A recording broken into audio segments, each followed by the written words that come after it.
Let's talk about the balanced tank method, a method I created for perfectly balancing your low-tech planted aquariums. This is something I've been working on for a bit, so save this video for later if you need to.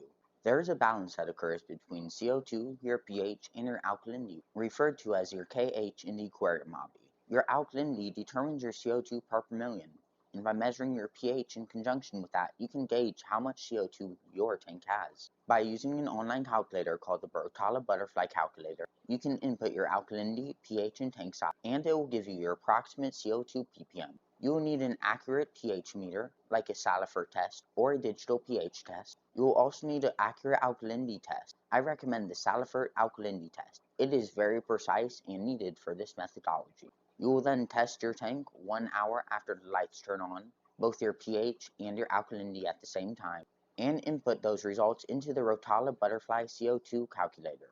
And that will tell you how much CO2 you have in your tank at that time. Your maximum target pH should be around 2 part per million.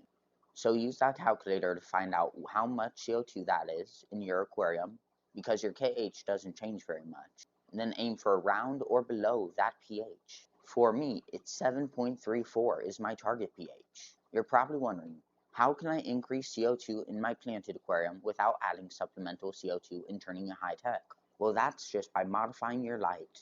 If you have an adjustable light, which I do recommend, you can modify the light intensity and spectrum to fit your needs. The more light you put in, the higher the pH will be because it will consume more CO2. And the less light you put in, the more CO2 there will be and the lower the pH will go. This is how you will modify and balance your aquarium. You will start at around 20 to 50% max power and test your pH at 2 points in the day, 1 hour after the lights turn on and 30 minutes before the lights turn off. This will tell you how stable your pH is, and as a result, how stable your CO2 is. Then, during the light schedule, every 2 hours, drop the intensity by 10 to 20%. That will be your baseline. And then it will just slowly modify your light schedule until you reach a balanced CO2 ppm. If the pH goes too high, you lower the light intensity around that time frame.